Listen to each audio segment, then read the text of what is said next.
बघा दोन गट आहेत ए आणि बी.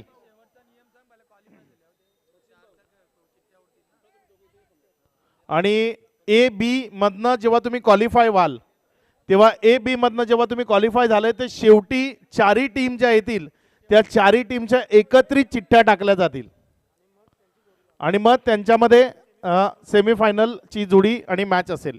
आत्ताच क्लिअर करतोय प्रत्येक टीमच्या आयकॉनने ही गोष्ट लक्षात ठेवा. कुठल्याही ग्रुपमधनं जरी क्वालिफाय झाले तर शेवटी सेमीफायनलला चिठ्ठ्या टाकल्या जातील चारही टीमच्या एकत्रित आणि मग त्यानुसार सेमीफायनल होईल. ए ग्रुप पहिल्या दोन टीम ज्यांची नावं तुमच्यापर्यंत पोहोचवतोय.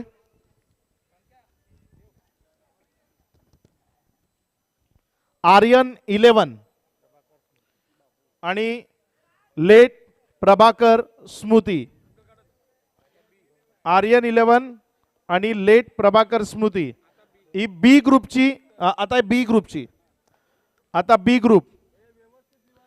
बी ग्रुप ए ची झाली. जी पहिली चिठ्ठी उचलली ती ए ची, आता जी उचलतायत ती बी ची आहे. बी ग्रुप मध्ये जोशी फाउंडेशन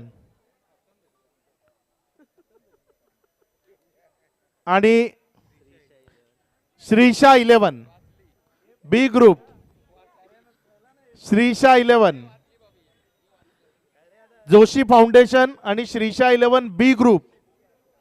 ए ग्रुपच्या परत आता ए ग्रुपच्या दुसऱ्या दोन ज्या टीम आहेत ज्यामध्ये हर्षित एंटरप्राइजेस आणि भाविक एंटरप्राइजेस.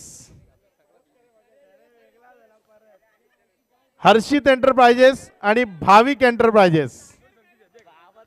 आणि इथे पुण्याचे एकदा दोन टीम त्या एका गटामध्ये पाहायला मिळतील. नारायण एंटरप्राइजेस आणि आर्या 11. नारायण एंटरप्राइजेस बी ग्रुप, नारायण एंटरप्राइजेस आणि आर्या 11 बी ग्रुप च्या या दोन टीम आहेत. 8 टीम ज्यांचे लॉट तुमच्यापर्यंत पोहोचवलेत. परत एकदा पोहोचवतो.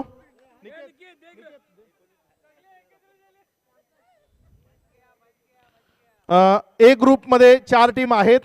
आर्यन 11, लेट प्रभाकर स्मृती, हर्षित एंटरप्राइजेस आणि भाविक एंटरप्राइजेस. बी ग्रुप मध्ये 4 टीम आहेत. जोशी फाउंडेशन, श्रीशा 11, नारायण एंटरप्राइजेस आणि आर्या 11 या 4 टीम बी ग्रुप मध्ये असतील. या पुढचं जे शेड्यूल आहे, तुमच्या मॅचेस कशा असतील, त्या 2 दिवसांमध्ये तुम्हाला कसं खेळायचं आहे हे सर्व आयोजक तुमच्यापर्यंत पोहोचवतील. या ऑक्शन प्रक्रियेकरता ज्यांनी सपोर्ट केला, जे इथे उपस्थित राहिले, जे ग्रामस्थ या ऑक्शन प्रक्रियेकरता इथपर्यंत आले, जे